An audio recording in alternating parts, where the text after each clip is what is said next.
नमस्कार श्रोताओं, शाम के ठीक 7:20 हुए हैं और ये समय है आपके अपने कार्यक्रम स्पोर्ट्स स्कैन का, जिसमें होती है खेल खबरों के साथ खेल और खिलाड़ियों की बातें। और आज की स्पोर्ट्स स्कैन की इस एडिशन के साथ मैं हूं आपका होस्ट और दोस्त सिद्धार्थ सिंह। श्रोताओं, आज हमारी नजर रहेगी भारत इंग्लैंड टेस्ट सीरीज पर और आपको बताएंगे कि अब ड्रोन के जरिए भी कवरेज होगा क्रिकेट टूर्नामेंट्स का। साथ ही जानेंगे क्या कुछ हुआ आज से शुरू हुए ऑस्ट्रेलियन ओपन में, और ले चलेंगे आपको फुटबॉल की दुनिया में, जानेंगे आईएसएल और ईपीएल का हाल। तमाम खेल खबरों का विश्लेषण और उन पर चर्चा करने के लिए हमारे साथ स्टूडियो में आ चुके हैं वरिष्ठ खेल विशेषज्ञ और जाने माने कमेंटेटर कुलविंदर सिंह कंग। कुलविंदर, स्पोर्ट्स कैन कार्यक्रम में आपका स्वागत है। नमस्कार सिद्धार्थ, आपको और सभी सुनने वालों को। सबसे पहले नजर डालते हैं अब तक की स्पोर्ट्स हेडलाइंस पर। चेन्नई में पहले क्रिकेट टेस्ट मैच के चौथे दिन भारत ने जीत के लिए 420 रन के लक्ष्य का पीछा करते हुए खेल समाप्त होने तक 1 विकेट के नुकसान पर 39 रन बना लिए हैं। ऑस्ट्रेलियन ओपन टेनिस टूर्नामेंट की शुरुआत आज से हो गई है। Indian super league football tournament में अब से कुछ देर बाद मुंबई सिटी का मुकाबला गोवा से होगा। और इंग्लिश प्रीमियर लीग फुटबॉल में आज चेल्सी ने शेफील्ड यूनाइटेड को 2-1 से हराया। और सबसे पहले नजर डालते हैं क्रिकेट पर। चेन्नई में पहले क्रिकेट टेस्ट मैच के चौथे दिन भारत ने जीत के लिए 420 रन के लक्ष्य का पीछा करते हुए खेल समाप्त होने तक 1 विकेट के नुकसान पर 39 रन बना लिए हैं। शुभमन गिल 15 और चेतेश्वर पुजारा 12 रन बनाकर क्रीज पर हैं। रोहित शर्मा 12 रन बनाकर आउट हुए। और अगर हम देखें तो इस पर क्या कुछ हुआ आज के इस मैच में, जानते हैं हमारी सहयोगी नईम की इस रिपोर्ट में। चेन्नई में खेले जा रहे भारत इंग्लैंड के बीच पहले टेस्ट मैच में जीत के लिए कल आखिरी दिन भारत को 381 रन बनाने होंगे। रोहित शर्मा 12 रन बनाकर आउट हुए। आज टेस्ट के चौथे दिन 297 रन बने और 15 विकेट गिरे। इसमें भारत के 5 और इंग्लैंड के 10 विकेट शामिल हैं। इंग्लिश टीम दूसरी पारी में 178 रन पर ऑल आउट हो गई। आज भारत की ओर से सबसे सफल गेंदबाज रविचंद्रन अश्विन रहे, जिन्होंने 6 विकेट लिए। उनके अलावा शाहबाज नदीम ने 2 विकेट लिए। वहीं ईशांत शर्मा और जसप्रीत बुमराह को एक विकेट मिला। ईशांत के टेस्ट करियर में 300 विकेट पूरे हो गए। वो ऐसा करने वाले भारत के छठे गेंदबाज बने। ईशांत, कपिल देव और जहीर खान के बाद 300 विकेट लेने वाले भारत के तीसरे तेज गेंदबाज भी हैं। इंग्लैंड ने पहली पारी में 578 रन बनाए थे, जबकि टीम इंडिया ने पहली पारी में 337 रन बनाए थे। भारत को ये टेस्ट जीतने के लिए बड़े लक्ष्य को हासिल करना होगा। अभी तक सबसे बड़ा टारगेट चेज करने का रिकॉर्ड वेस्टइंडीज के नाम है। उसने ऑस्ट्रेलिया के खिलाफ 2003 में 418 रन का टारगेट चेज किया था। भारत ने टेस्ट में सबसे बड़ा लक्ष्य 406 रन का हासिल किया है। टीम ने 1976 में वेस्टइंडीज के खिलाफ ये रिकॉर्ड बनाया था। भारत में चौथी पारी में सबसे बड़े लक्ष्य का पीछा करने का रिकॉर्ड 387 रन का है। टीम इंडिया ने ही 2008 में इंग्लैंड के खिलाफ चेन्नई में 4 विकेट पर 387 रन बनाकर मैच जीता था। Naeem Akhtar, sports scan. जी हाँ, तो ये तो है भारत की स्थिति। और कुलविंदर, आप शुरू से इस मैच पर अपनी नजर बनाए हुए हैं और कितना बड़ा लक्ष्य मानते हैं इस समय टीम इंडिया के लिए इसको अचीव करना? देखिए सिद्धार्थ, ये बहुत बड़ा लक्ष्य है और बहुत मुश्किल लक्ष्य है। ये रोहित शर्मा जिस तरह से आउट हुए 12 रन बना के, रोहित शर्मा के लिए पारी बहुत महत्वपूर्ण थी और रोहित भारतीय टीम के लिए बहुत महत्वपूर्ण थे। और 2021 में भारत ने 2 बार ऐसा कर लिया कि आप सिडनी में भी आप नैया को पार लगा गए और ब्रिस्बेन में तो आपने जीत लिया, लेकिन हर बार ऐसा नहीं होता है। और जिस तरीके से इस विकेट के हालात हो रहे हैं, जिस तरह से आप देखिए धूड़ उड़ रही है, स्पिनर्स को मदद मिल रही है, जो स्पॉट पे टपाका के गेंद जिस तरह से जा रही है, जिस तरह से बोल्ड हुए रोहित शर्मा, मैं समझता हूं भारत के लिए बहुत मुश्किलें होंगी। और कल अगर लंच तक, भोजन तक चेतेश्वर पुजारा और शुभमन गिल अगर खेल लेते हैं, तो ये मैं अगर लगा रहा हूं इफ एंड बट, अगर वो खेलते हैं बिना विकेट गंवाए, तब भारत के थोड़ी सी संभावना हो सकती है। अन्यथा अगर विकेट गिरने शुरू हो गए तो हर बार बड़ी पारियां ना तो वाशिंगटन सुंदर खेल पाएंगे, ना खेल पाएंगे पंत और ना चेतेश्वर पुजारा। ये विकेट बचाना होगा और कल विराट कोहली और अजिंक्य रहाणे को कुछ करके दिखाना होगा, अन्यथा भारत के लिए बहुत बहुत ज्यादा मुश्किल है। बिल्कुल, लेकिन अगर आपका इतिहास ऐसा रहा हो, अगर हम देखें तो टीम इंडिया ने 2008 में इंग्लैंड के खिलाफ चेन्नई में 4 विकेट पर 387 रन बनाकर मैच अगर हम देखें तो जीता था। और जो सबसे बड़े लक्ष्य में, जो चौथी पारी में सबसे बड़े लक्ष्य का पीछा करने का जो रिकॉर्ड है, वो भी इंग्लैंड के खिलाफ ही है, 387 रन का। तो बहुत बड़ी जिम्मेदारी है भारतीय बल्लेबाजों के ऊपर। और आपको लगता है कि जैसा कि आपने कहा कि कप्तान के ऊपर बहुत बड़ी जिम्मेदारी होती है और इस समय जो भारतीय बल्लेबाज हैं, क्योंकि वो भी सीरीज जीत के आए हैं, मनोबल ऊंचा है। और यहाँ पर जैसा कि ऑस्ट्रेलिया में जिस तरह से एक हम ये कहें कि एक बड़ा ही उन्होंने जिस तरह से प्रदर्शन किया था कि कई बार अपने जीत अपने पाले में ना होते हुए भी लास्ट मिनट पे एक टर्निंग पॉइंट दिया था और कमबैक किया था। तो क्या कुछ कमबैक हो सकता है कल? इस पे ये बहुत जरूरी है जो आपने बात कही। देखिए, एक तो कमबैक होगा कि इस मैच के बाद जो बॉलिंग कोच है अरुण, वो बहुत ज्यादा टीम पर ध्यान देंगे। 27 नो बॉल डालना और ज्यादातर नो बॉल एक स्पिनर्स के द्वारा डाली जाना, ये भारतीय टीम के लिए बहुत अच्छी बात नहीं है। दूसरी बात, इतिहास ये कहा है कि भारत ने फॉलो किया है, भारत ने इसको जीता है, ये इतिहास की बातें हैं, वो इतिहास में रह जाएंगे। कल करके दिखाएं तो एक नया इतिहास लिखा जाएगा। अन्यथा जिस तरीके से लग रहा है कि हर बार ये कुछ नहीं कर, गिल साहब ने बहुत अच्छा किया। गिल की अगर पिछली सारी पारियां देखें, 50, 31, 7, 91, 29 और अब चेतेश्वर पुजारा को देख लीजिए, 50, 77, 25, 56, 73, यानी कि 2 ऑस्ट्रेलिया के टेस्ट मैच, दोनों पारियां और इस टेस्ट मैच में। और वहां अगर अजिंक्य रहाणे की बात करें, एक मेलबोर्न में 122 रन उन्होंने जरूर बनाए थे, 112 जिसमें उन्होंने जितवाया था, लेकिन बाकी रहाणे 22, 4, 37, 24 और 1। जी, कोहली साहब खेले नहीं थे, एक टेस्ट मैच ये खेले, पिछले मैच में उन्होंने केवल 11 रन बनाए। बहुत बड़ा दायित्व पिछली पारी में, बहुत बड़ा दायित्व विराट कोहली और अजिंक्य रहाणे के कंधों पर। और कल मैं समझता हूं कि ये एक रोमांच है टेस्ट क्रिकेट का। ये टेस्ट क्रिकेट इसलिए जाना जाता है, और अगर आप T20 और ओडीआई की खुराक में टेस्ट मैच खेलना चाहेंगे तो आप नहीं खेल सकेंगे। ये जो कमर्शियलाइजेशन हुआ है, आईपीएल आ गया, T20 आ गए और फ्रेंचाइजी आ गए, उसके लिए जो मार धाड़ चलती है वो टेम्परामेंट टेस्ट मैच में नहीं चलता। खासतौर पर जब आप घर पर खेल रहे, इतना दबाव आपके सामने, अभी तो दर्शक नहीं है, अगले टेस्ट मैच से दर्शक भी होंगे, तो यहां आपको कुछ करके दिखाना होगा। आपने ब्रिस्बेन में, गाबा में सीरीज जीती, मैं उसके लिए बधाई देता हूं, लेकिन अगर कल आप कुछ नहीं कर पाए तो पिछली सारी सीरीज धरी रह जाएंगी। बिल्कुल, कल का दिन जो भारतीय बल्लेबाजों के लिए एक बहुत बड़े इम्तिहान का दिन है। और यहाँ पर कुलविंदर, आपसे एक बात और पूछना चाहूंगा कि जिस तरह से रविचंद्रन अश्विन आज 6 विकेट उन्होंने जो है लिए हैं, तो किस एक बेहतरीन हम ये कहेंगे प्रदर्शन किया है, क्योंकि पहली बार तो आप ऑस्ट्रेलिया को नहीं रोक पाए एक बड़ा स्कोर बनाने से, लेकिन दोबारा आपने उस टीम को 178 रन पर धाराशायी कर दिया, इंग्लैंड को। तो बहुत बड़ी भूमिका इन्होंने निभाई। तो बहुत बड़ी भूमिका निभाई है। वो विकेट टर्न ले रहा है, विकेट स्पिनर्स को मदद कर रहा है। और आप उसको जानते हैं, बेस को और लीच को, क्या लीच ने आज बोल्ड किया है। तो मैं समझता हूं कि इंग्लैंड के स्पिनर्स को भी बहुत मदद मिलेगी। अच्छी बात है, 6 विकेट लिए हैं, एक अनुभवी गेंदबाज है। और नो बॉल भी वाशिंगटन सुंदर और जिनकी बात करें, शाहबाज नदीम और इन्होंने डाली है। तो मैं समझता हूं कि भारत को अब गेंदबाजी बहुत अच्छी बात है। ईशांत शर्मा ने 300 विकेट ले ली, बहुत अच्छी बात है, सब कुछ अच्छा है। अब बल्लेबाजों को कुछ करके दिखाना होगा।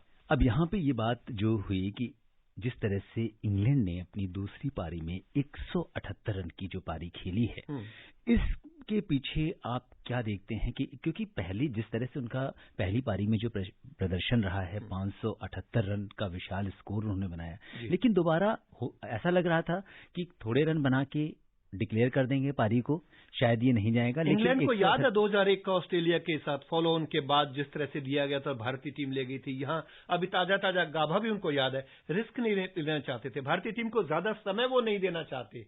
अगर समय दे तो भारत शायद ये 300 जितने रन चाहिए बना सकता है, लेकिन उन्होंने समय भी कम रखा, अपने खिलाड़ियों को प्रैक्टिस दी और एक अपने गेंदबाजों को भी उनको रेस्ट देना था ना। लगातार वो गेंदबाजी कर रहे थे, फील्डर्स को रेस्ट देना था। तो इस वजह से उन्होंने बैटिंग करी और देखा आखिर में तेज रन बनाए, कोशिश की जितने बन जाए, स्पिनर को मदद मिल रही, इसलिए 178 बने। भारत का क्या हाल होगा, जबकि भारत को अभी भी जीत के लिए कुल कितने रन चाहिए, शायद 381 रन चाहिए। काफी ज्यादा मुश्किल लग रहा है जी। और यहाँ पे बात करनी होगी ईशांत शर्मा की, जिस तरह से उन्होंने टेस्ट करियर में 300 विकेट पूरे किए हैं और ऐसा करने वाले वो भारत के 6ठे गेंदबाज बने हैं। और अगर हम तेज गेंदबाजों की बात करें तो ईशांत, कपिल देव और जहीर खान के बाद 300 विकेट लेने वाले भारत के तीसरे गेंदबाज भी हैं। एक बड़ी उपलब्धि, बहुत बड़ी उपलब्धि ईशांत शर्मा के लिए। काफी अनुभवी है, कई सालों से खेल रहे हैं भारत के लिए और स्पेशलिस्ट है टेस्ट मैच के, और तेज गेंदबाजी का एक नेतृत्व करते हैं टीम का। और भारत अगर कल किसी तरीके से, अब गेंदबाजों ने जो करना था कर लिया, इस टेस्ट मैच को अगर भारत ड्रॉ कर लेता है तो मैं समझता हूं कि ये मोराल विजय का होगा। बिल्कुल, तो उम्मीद करते हैं कि कल का दिन भारतीय बल्लेबाजों के नाम होगा और वो एक बेहतर क्रिकेट खेल कर दिखाएंगे। और अब बात करते हैं नागरिक उड्डयन मंत्रालय और नागरिक उड्डयन महानिदेशालय ने वर्ष 2021 में भारत में होने वाले क्रिकेट के सजीव एरियल सिनेमेटोग्राफी के लिए ड्रोन की तैनाती के लिए बीसीसीआई को सशर्त छूट दे दी है। मंत्रालय को इस संबंध में अनुरोध प्राप्त हुआ था। नागरिक उड्डयन मंत्रालय में संयुक्त सचिव अंबर दुबे ने बताया कि ड्रोन तकनीक देश में तेजी से विकसित हो रही है और इसका उपयोग कृषि, खनन, स्वास्थ्य देखभाल और आपदा प्रबंधन से लेकर खेल और मनोरंजन तक हो रहा है। उन्होंने कहा कि इसकी अनुमति देना देश में ड्रोन के व्यावसायिक उपयोग को बढ़ावा देने के लिए भारत सरकार के उद्देश्यों के अनुरूप है। श्री दुबे ने बताया कि ड्रोन नियम 2021 विधि मंत्रालय के साथ चर्चा के अंतिम चरण में है और मार्च 2021 तक इसके अनुमोदन की उम्मीद है। तो मुझे लगता है कि कुलविंदर, चूंकि आप एक कमेंटेटर रहे हैं, बहुत करीब से आपने क्रिकेट मैं तीसरा टेस्ट मैच कर रहा हूं जी, तो अब आप तीसरा टेस्ट मैच भी कर रहे हैं और बहुत करीब से आपने देखा है, इतना लंबा सफर व्यतीत किया है। तो इसमें तकनीक का हम देखें तो जैसे जैसे अभी हम आईपीएल में हमने देखा कि किस तरह से दर्शकों ने घर पे बैठे रहे और वहां से उन्होंने हिस्सा लिया, अपनी अपनी टीम्स को का हौसला बढ़ाया।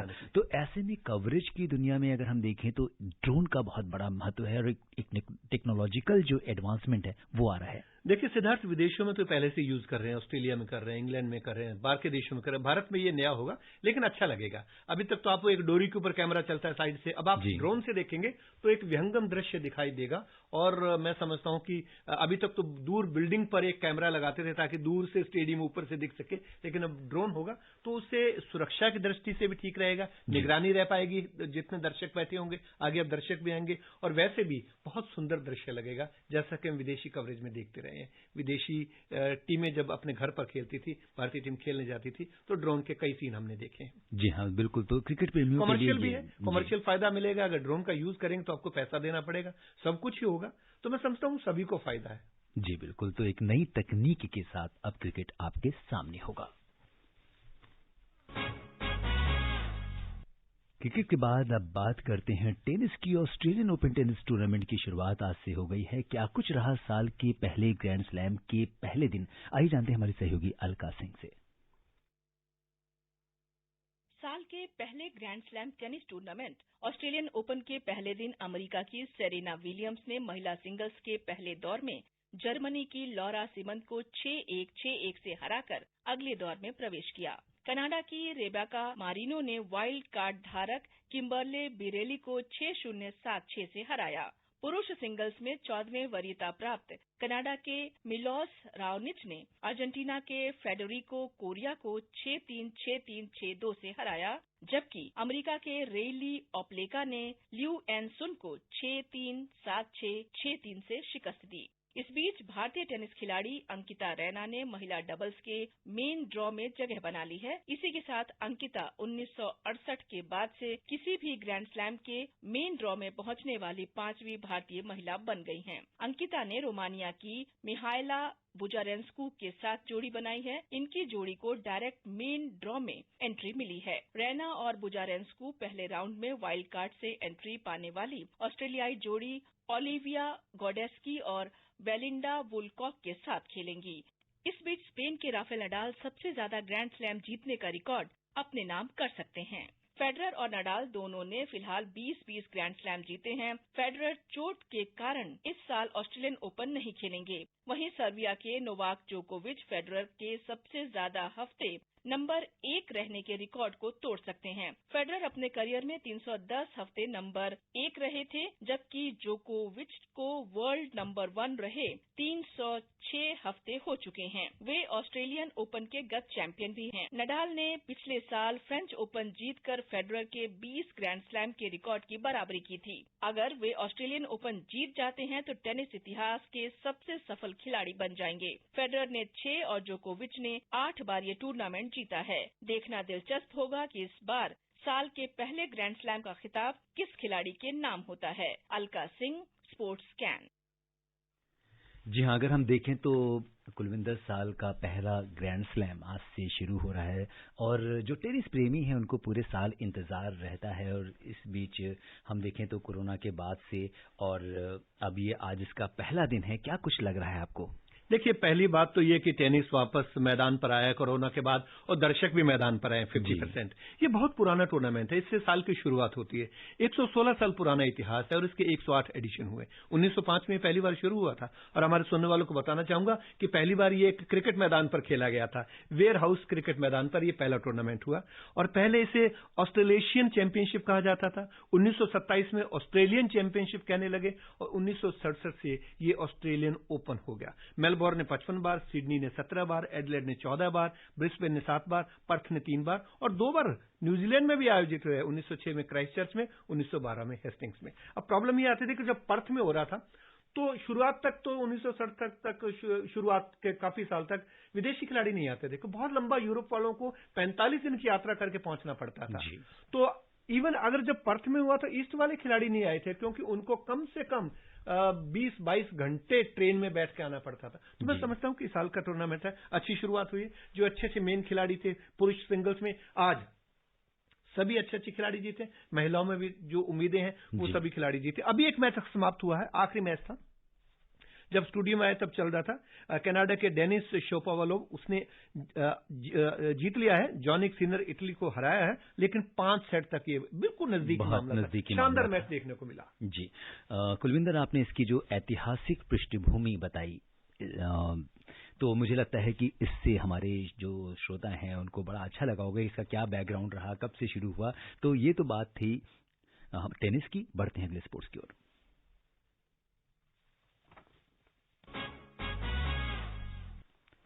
बात करते हैं अब फुटबॉल की। इंग्लिश प्रीमियर लीग फुटबॉल में आज चेल्सी ने शेफील्ड यूनाइटेड को 2-1 से हरा दिया है।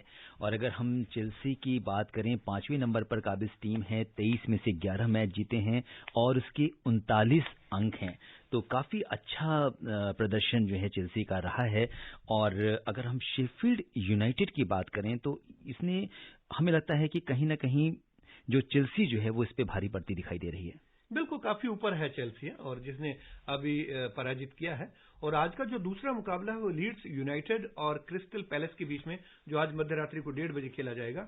और दोनों के 29 अंक है, लेकिन लीड्स यूनाइटेड 11वें स्थान पर है और क्रिस्टल 13वें स्थान पर है। तो मैं समझता हूं कि ये कोशिश करेंगे आगे बढ़ने की कि किसी तरीके से इस मैच को जीता जाए और थोड़ा सा ऊपर अपने आप को ले जाया जाए। फुटबॉल पे ही रहते हैं, बात करते हैं इंडियन सुपर लीग की, जिसमें इस समय मुंबई सिटी का मुकाबला गोवा से चल रहा है। अगर हम देखें तो मुंबई सिटी शीर्ष की टीम है, 15 में से 10 मैच जीते हैं, 33 अंक के साथ शीर्ष पर काबिज है। हालांकि इसको टक्कर एटी की मोहन बगान दे रहा है, 3 अंकों का फासला है। लेकिन क्या कुछ लगता है आपको क्या होने वाला है इस मैच में? देखिए, ये दोनों तो ऊपर है, मुंबई जो सिटी है और एटी के। हैदराबाद और नॉर्थ ईस्ट यूनाइटेड, इनके 23 अंक है। गोवा जो आज खेल रहे हैं मुंबई के साथ, उसके 22 अंक है, वो 5वें स्थान पर है। तो गोवा का प्रयास रहेगा कि वो एक गोल अंतर को कम करे और इस मुकाबले को जीतकर हैदराबाद और नॉर्थ ईस्ट यूनाइटेड को टक्कर दे। एटीके और मुंबई सिटी काफी आगे चल रहे हैं। बिल्कुल, अगर हम देखें तो 15 ही मैच मुंबई सिटी ने भी खेले हैं, 15 ही मैच गोवा ने भी खेले हैं। हालांकि 33 और 22 कितना बड़ा अंतर मानते हैं आप? देखिए, अंतर इसलिए कि उसने ड्रॉ ज्यादा खेले हैं और हारे भी ज्यादा हैं। इसने 10 जीते हैं, मुंबई सिटी ने 15 में से उन्होंने केवल 5 जीते। यही फर्क पड़ गया, दोनों के अंकों में अंतर आ गया। इस वजह से अब गोवा कोशिश करेगा कि तीसरे और चौथे स्थान वालों को टक्कर दे सके। और यहाँ पर एक महत्वपूर्ण बात, अगर हम देखें गोल करने की बात को, तो मुंबई सिटी ने अब तक 22 गोल किए हैं, वहीं दूसरी ओर गोवा ने बराबर रहते हुए ऑलमोस्ट 1 गोल कम 21 गोल किए हैं। लेकिन गोल अंतर उनके पास 14 का है और गोवा के पास 5 का गोल अंतर है। उनके खिलाफ बहुत ज्यादा गोल हुए हैं। जी, और श्रोताओं, अब समय अनुमति नहीं दे रहा है कि हम कुछ और खेल खबरों पर चर्चा करें। कुलविंदर, आप हमारे स्टूडियो में आए और तमाम खेल खबरों पर चर्चा करने और विशेषज्ञ राय साझा करने के लिए आपका बहुत बहुत धन्यवाद और आभार। धन्यवाद, नमस्कार, शुभ रात्रि। श्रोताओं, स्पोर्ट्स कैन में आज के लिए बस इतना है। अगर आप इस कार्यक्रम को दोबारा सुनना चाहते हैं तो लॉग ऑन कर सकते हैं हमारी वेबसाइट newsonair.com पर। कल शाम 7:20 पर दोबारा मुलाकात के वायदे के साथ इजाजत दीजिए अपने होस्ट और दोस्त सिद्धार्थ सिंह को। तब तक के लिए नमस्कार।